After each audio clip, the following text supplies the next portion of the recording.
Hey guys, Raj here. This is being recorded after I recorded the video itself. This is my editing hat, so this is my post-production edition. So basically, I tried to keep this video as uncut as possible just because I wanted to make my thoughts and emotions as genuine as they could be. So forgive any awkward pauses or any weird transitions, and all cuts I do have in there are me just cutting those out. Like I said, the awkward pauses and the weird transitions.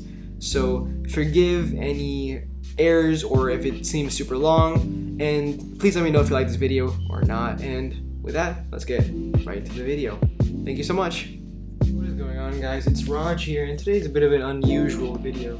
So I was looking through my closet up there and I found these bad boys.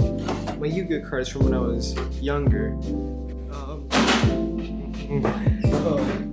Ignore that.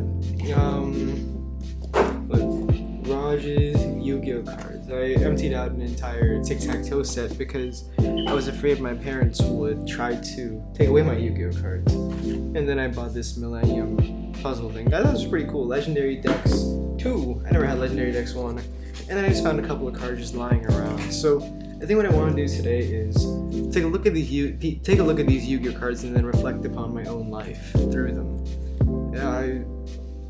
Yeah, it's a weird video, but let's get started. So I think I'll start with this guy, my Millennium deck. I used to play with them a lot, but I began to play less and less with them as I got older.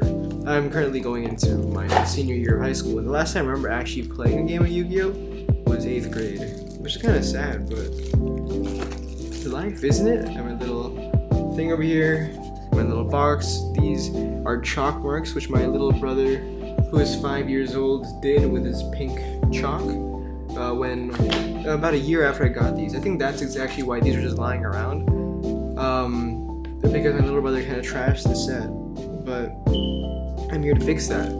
So we'll start off with the Millennium box set. So my favorite thing about this is actually the box art. It just looks so cool.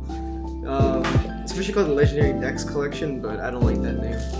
So I remember I actually had every single one of these guys, but I carefully packaged them in Ziploc bags because I didn't want them to get ruined by my little brother, who at the time I bought this was barely a few months old. So that means it was around... Actually, no, he was at least a year old, because I think this was 2017 in 7th grade. But, wow. So, I guess, looking at these Yu-Gi-Oh cards kind of reminds me of how long it's been since I actually played. And I thought this was called Dark Magician Girl. Why do they call this Magician's Valkyria? That's so weird. Magical Hats, Mirror Force... Oh yeah, Dark Magician Girl. Wait, is this not the same chick as Magician's Valkyria? I'm not sure if I'm wrong, but I remember Magic Cylinder is one of my favorite cards.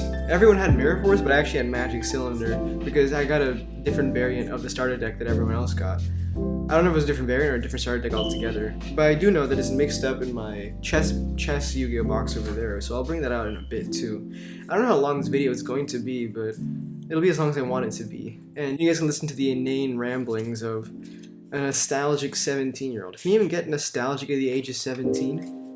I don't know. I still haven't really fully articulated what I want to do with these cards. So I think what I'm going to do is I'm just going to show off the cards I really like, and while talking about random things as they come to mind. Some of you longtime viewers may have noticed that my hat is gone, and that's because I feel like my hair has grown back enough to the point where I feel comfortable not wearing it right now. But if that ever changes in this video and I randomly have a hat on after a cut, you will all know the reason why. Let's see, this is Kaiba's deck. Kaiba was easily my favorite character. He still is easily my favorite character in all of the Yu-Gi-Oh series. Because, God, I mean, how can you not like Seto Kaiba? It's ridiculous. People that don't like Kaiba are people I don't trust. We'll have to go with the classic Blue Eyes White Dragon. I actually had so many variants of this. I had like the original, like minted variant. Well, I don't think it was minted, like a more original, but the holographic, like original design. This one and the very first one I got, which I believe it should still be in this deck. Also, I'm talking about the Kaibaman card. I think it's pretty funny. So, this card, as far as I remember, was never played in the anime. So this means that canonically, if we consider the fact that Yu-Gi-Oh cards exist in Yu-Gi-Oh and in our world, Kaiba had a card of himself printed with the name Kaiba Man and holding a Yu-Gi-Oh card. I mean, that's pretty funny in my opinion. Gosh, this card was so broken. Maiden with Eyes of Blue. I would play this card all the time because no one knew how it worked except for me, because this is like back when, like I said, last time I played Yu-Gi-Oh was like 9th grade, 8th grade, 7th grade, and all of us were gullible fools, right? I took advantage of that, and then I basically said that when I play this card, I can pretty much summon any Blue Eyes whenever I want to. Swords of Revealing Light is one of my favorite cards again, called back to the anime. Master with Eyes of Blue, pretty cool card. Gosh, wow, dude, this card takes me back, just not because I actually have fond memories of Le Jin, the magical genie of the lamp, but because look at the description. Like, nowadays it's very hard to find any monster that just has like a description for its text instead of like a whole effect, a whole essay on what its effect is written out. I had so many copies of Blue Eyes, littered. Yeah, this one I'm talking about, the Blue Eyes. I had a holographic version at some point. I don't think it's, well, obviously it's not this one because it's not holographic, but over here. Oh yeah, this was the very first Blue Eyes I ever owned. Like this very one right over here.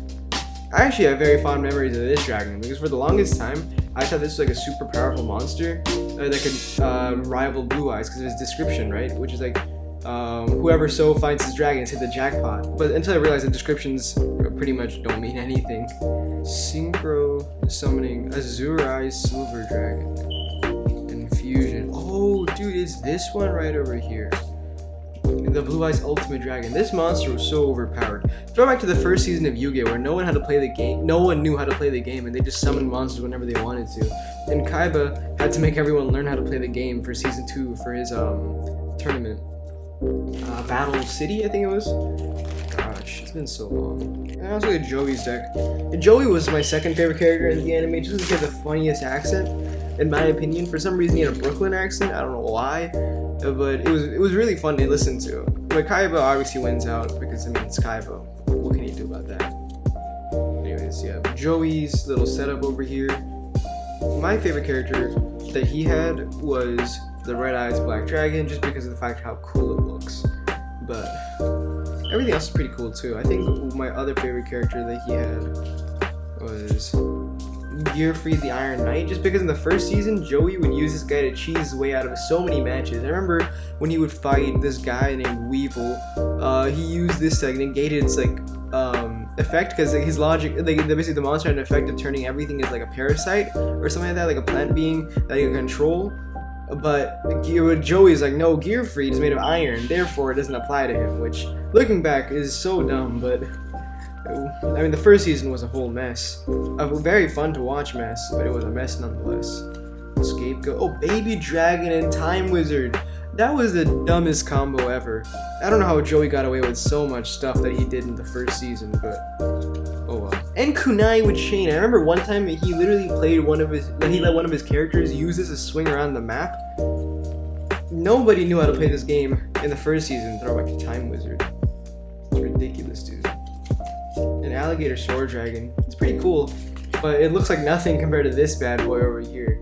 Arc Fiend Black Skull Dragon. I don't remember if he summoned this in the anime or not, but anyways, I'm gonna put all of these back in the bags where they belong and put this back in my collection. I guess I should probably start talking about other stuff too, other than just my Yu-Gi-Oh cards themselves. Well, today was a pretty interesting day. I went to go to the gym, and I swam with my friends. It was enjoyable. I'm studying for the ACT right now, which I have next week on July 17th. Then on July 18th, I have to go to a pool party that's hosted for one of my friends for his graduation. So that's pretty exciting too. I'm looking forward to all of those things. You know, I heard an interesting paradox once that I still remember to this day just because of how interesting it is. And basically, it was something along the lines of, everyone has a value where they would do something for, regardless of what it is. Like, for example, you know, you might not cut your toes off for $1 million, but for $1 billion, you probably think about it. And for $10 billion, there'd probably be no hesitation. But that brings me to my next point, which is, if that's true, then that means between like 1 billion If that's true, then that means between 1 million and 10 billion, there exists an exact number that you wouldn't do something for, and if you went one above that number, like $1 above, that means you would do it. So in theory, for example, that means that for $5 billion you wouldn't do it, but for $5 billion and $1 you would do it, because if the exact number is somewhere in between 1 million to 10 billion, it has to be $1 off, or cents if you want to be exact. But then that brings us to the next point, which is if someone really offered you $9,999,999,999 to do this, then what's the real difference between 10 billion, right? So it's like, in theory, even though there should be like a discerning factor between this and that, in reality, there really isn't. I guess looking back, it's not really a paradox, it's just something that's pretty interesting to think about. So recently I've been thinking a lot about myself as a human being, and what kind of person I am, and who I want to be, and what I'm working so hard for exactly. Because I think every once in a while it is good to take a step back and reflect upon yourself as a person. And if you guys are wondering what I'm doing right now, I just emptied my oldest Yu-Gi-Oh box. I literally genuinely haven't touched this for at least a few years. And I still remember taping this down to this day because I was afraid that the dust would get on top of my cards, so I taped a little tissue onto the bottom of the paper before I had the bright idea of putting them in bags to begin with. But I think that might fall later on. Hold on. Okay, I didn't want it to fall and make a random loud noise during recording at some point. Yeah, so this, I'll save my favorite deck for last in all of these, the deck I normally play with, but this is the very first Yu-Gi-Oh deck I ever had. The reason I recognize it is because of this guy right here, Xyz Monster number C39 Utopia Ray V. This guy right over here was basically the essence of my childhood Yu-Gi-Oh playing skills. I could never summon him because I didn't know how Xyz monsters worked in 5th grade, but I always really liked this guy. Gosh, wow, it's been so long since I looked at all these cards. Oh my god. I remember one of my favorite cards is somewhere. Oh, this card was not one of my favorites, but I recognize this card a lot because I thought she was overpowered since she's almost as powerful as Blue Eyes White Dragon. Despite not being like an iconic character, if that makes sense. And just like the Blue Eyes, she's just kind of super powerful, like no need for like a cool effect or anything, she's just super strong. How did I ever win any battles with this deck? None of these cards actually correspond to one another, like all of them, there's no common archetype or common sort of grounds between these cards. It looks like I just threw a bunch of cards together, which I probably did. You can see over here, for example, I have a Brotherhood of the Fire Fist card over here, and then I randomly have a Bujin Fiddle card, which only works on Bujin monsters. And I don't have any Bujin monsters. So it's very interesting, but like I said, I've been thinking a lot of the past and who I want to be in the future. And I guess looking through my closets today reminded me of how when I was a kid, like just like this, I was just threw all my passions together in one box without caring what things went together and what didn't go together. And now looking back on them, even though now, like obviously I have a much stronger and much more organized deck, which corresponds to a much stronger organized person in general in real life, looking back, it was a lot more fun playing Yu-Gi-Oh as a kid than it is now as an adult, like with a properly structured deck. And of course, like I said, I haven't played Yu-Gi-Oh in a while, but you know what I mean. I've still kept up with some of the current metas, and a lot of the decks right now don't seem very fun to play. But then again, there is something good to be said about growing up, and that's being able to look back upon yourself and realize how much you've grown as a person. I am confident that if my younger self was able to look at me today, then he would be very happy with what he saw. Oh, this is the very second deck I ever got, because I recognize this guy. I never knew how to say his name, so I just said Endymon, but one of my friends told me it was Endymion, which I thought was kind of dumb. So that's why all it was called him Endymon. Endymon, the Master Magician. I didn't know what spell counters work, so I looked it up and it said it was like coins, I think, at the time. Obviously now I know how they work better, but like at the time someone just told me they were coins, right? So I just put a bunch of coins on this card and I thought that would make it stupid powerful, and my friends just went with it because we didn't know how spell counters worked either.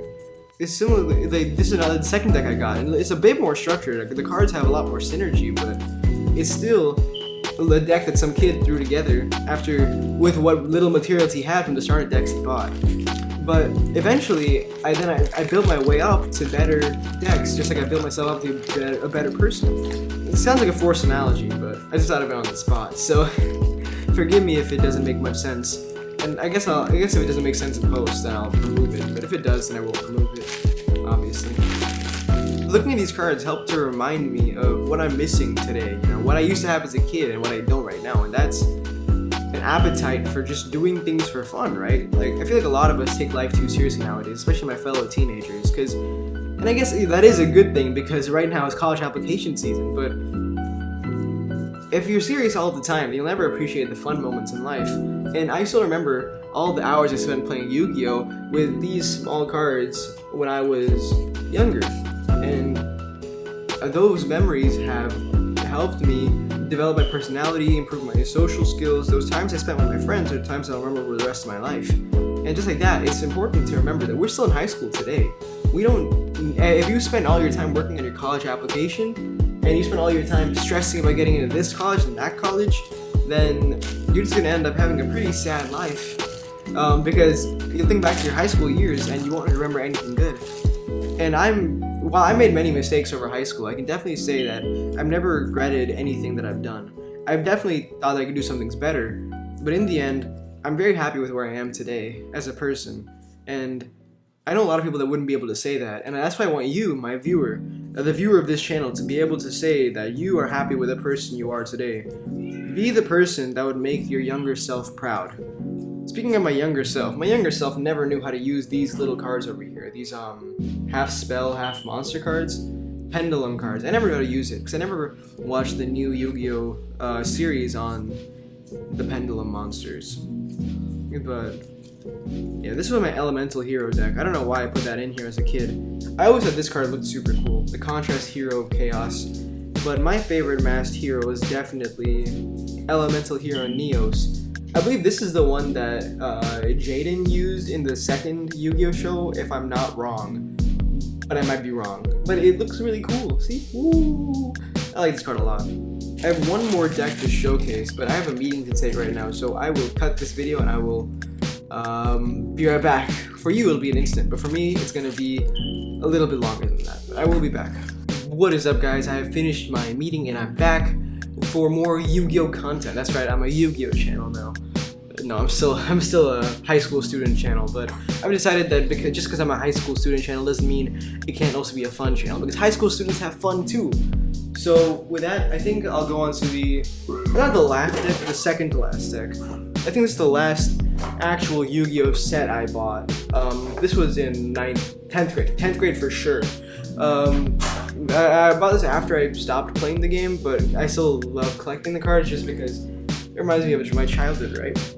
But this is the last big set I bought. I bought boosters here and there, but that's the last big set I bought. And it was modeled after Yusei Fudo from 5D, which is one of my favorite Yu-Gi-Oh! Shows, just because I have really good memories of it. Although Yu-Gi-Oh! With Yugi Moto, the very first show, has always been my number one. The 5D is pretty good too. Interesting cards. I see this is the deck I have the least familiarity with, just because of the fact that I pretty much never use it. So I don't even know what these things are. What are these, Link monsters? Like I know they made a whole show about the protagonist using Link cards now. I've never used them before. I don't plan on using them anytime soon either. But they look pretty cool. Ooh. I genuinely don't know how to use Link cards, but they're not bad. I don't know what the Link -1 means though, but it looks cool. Sometimes it says Link -2. The problem with having a multi-decade franchise is at some point you gotta spice it up to keep things exciting, right? That's why you have Xyz monsters, that's why you have Synchro summoning, that's why you have Fusion summoning, I believe Ritual summoning, although that really never took off. That was for the first season too, but that really never took off. I think the only ritual summon monster I can even name is Thousand Eyes, something like that. The one that Pegasus summoned in the very first show when he was fighting Yugi for the last time. And both sides were cheating so hard. Pegasus had his little eye thing, and Yugi had his little switching personalities, like switching minds thing with the Pharaoh. And he also, at the very last minute, he had his friends pull through with the little mind block thing, which friendship, right? Am I right?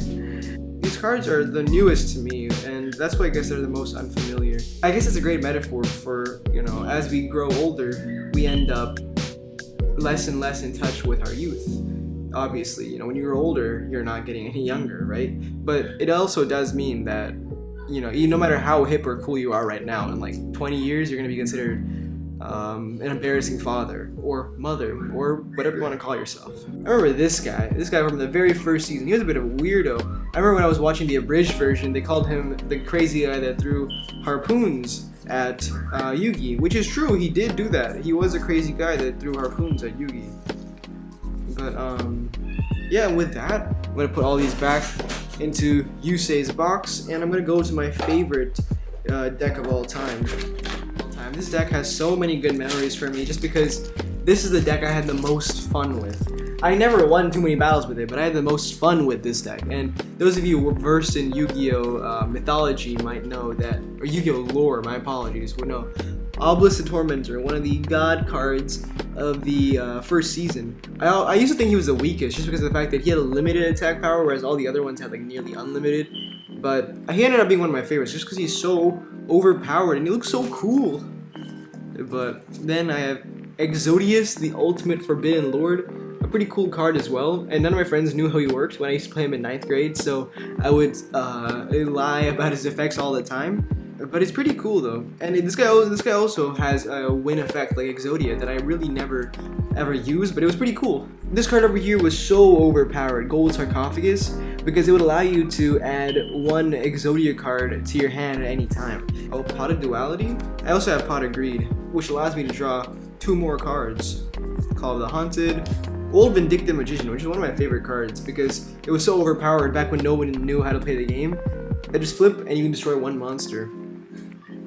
Exodia Necros. I don't remember ever playing this. It must be special summon with contract with Exodia. Once per turn, this card gains a 500 attack. Destroy this card unless all 5 cards in your graveyard. So this is basically a ghost Exodia, which is pretty cool. I like it a lot. I don't think I ever used it, but it's pretty cool. Mirror Force, again, a broken card, one of my favorites. Oh, this is my an extra copy I had of Blue Eyes White Dragon. I think this actually, no, I lied. This one is my original because not the other one, because the B is a little bit smudged off because I use this card so much. Another copy of Exodius, the Ultimate Forbidden Lord. Oh, I remember exactly how I used to use this guy to cheat too, because his effect says if 5 Forbidden One type monsters are in your graveyard, then you win the duel. But this card's name was the Forbidden Lord. So I know none of my friends knew whether they counted or not, but I would always say it counted, and my friends would just go with it. So I ended up winning so many duels because of that, even though we're still not sure to this day if it counts as being one of the Forbidden One monsters. Monster Reborn, a really broken card. Contract with Exodia, used for Exodia Necros. A Fissure. I traded a lot of my cards for Fissure. Back when I used to trade cards a lot, my parents never wanted me to do it because it's like, because to them trading was like, why are you giving away your cards in exchange for someone else's? That's weird, right? But I thought it was pretty cool, and all my friends thought it was pretty cool too. So trading baseball cards or Pokemon cards. But Fissure was so broken. One of my friends told me that this could defeat Obelisk the Tormentor, even though, and I believed it, even though Obelisk's effect says that this card cannot be targeted by spells, traps, or card effects. Exodia, the Ultimate Forbidden Lord, again. Exodius, my bad. Jar of Avarice. The Winged Dragon of Ra. I must admit, even though I was looking forward to getting this card a lot when I was younger, I never really used it too much because I always preferred to use Obelisk or Slifer, just because that's what I ended up using. The Legendary Exodia Incarnate. I forgot there were so many Exodia cards. Holy cow. Once per turn, add 1 Forbidden One monster from your graveyard to your hand. When this card is destroyed by battle sent to the graveyard, you can reveal any number of Forbidden One monsters in your hand. You can draw 1 card for each. This card is so overpowered. Holy cow. This is the reason why this deck is my favorite deck, just because of the fact that it had Exodia in it, and I loved playing Exodia because I'm a huge fan of luck-based stuff. Even though my luck sometimes never works out, luck just adds adrenaline to the game, right? Because it's like you never know what's gonna happen. I could draw Exodia my first turn and beat my opponent, even if he has the most powerful cards in the world in his hand, waiting to play them. Or I could not draw Exodia at all, even if I have 4 pieces, which has happened many times to me before. And looking through my deck, I find it on the bottom of the pile. So that's why it's necessary to have cards that like sift through your deck and add them to your hand. The first show was so popular when I was in elementary school in 3rd and 4th grade in my community, even though I believe at that point it had been multiple years, and they were actually releasing a different show at that time, but we still really loved the first show, so I got it on DVD and I watched the first and second season, and Exodia, the first episode, Exodia Obliterate, that was so hype, and that's what sucked me into dual monsters in the first place. And that's why Exodia decks are my favorite deck to play, even if, you know, in real life they're not that effective, because nowadays in the current meta, your opponents can just sort through a billion decks at once. It's still pretty fun to play. Obliterate, spell card, trap card. You can target 1 monster on the field, send 1 forbidden 1 monster. If you do, return the target to the hand. This is a pretty cool looking card. I remember I used it a few times. And finally, Slifer the Sky Dragon, or as little Lukrembo would call him, Slifer the Executive Producer. I mean, I guess that would make this one the super awesome chicken, something like that. But Slifer was one of my favorite cards to play, just because this card was so broken. Because my friends we wouldn't play with like limits on how many cards you could hold in your hand, right? I once had 10 cards in my hand, giving this card 10,000 attack power. So it's very, very, very cool. And also, I forgot that this is an effect of just being able to like one-hit kill monsters if they have less than 2,000 attack power, which is genuinely broken. But yeah, that's what's my favorite deck, just because I'm a sucker for Exodia decks and overpowered God card decks, and the first season in general. And I guess this deck, the first show in general, and this deck is like my tribute to the very first show. So yeah, with that, that's genuinely been a fun experience, just looking through my past and looking at all the Yu-Gi-Oh cards I used to have, or still have, but used to use all the time. And I hope you enjoyed it too. I guess the content itself might not have been like super fun, but I hope you enjoyed watching me look through my cards and just rambling. I'll try to cut out some of the awkward pauses in this recording, but for the most part I want to keep it relatively uncut. So all the cuts I do won't be like any actual words, and they'll just be like me shuffling through the deck awkwardly. I hope you guys enjoyed looking through my past with me. I know that it was an experience for sure, and I really appreciate you being here and watching me do that. I know it's very different from the usual content I make, but I feel like I just had to make this video. I just couldn't resist the call of the dual monsters, I guess. So with that, thank you so much for joining me today. I apologize if you didn't like the content, but I had a lot of fun, so I hope you did too. And I'll see you all tomorrow for another video. Thank you.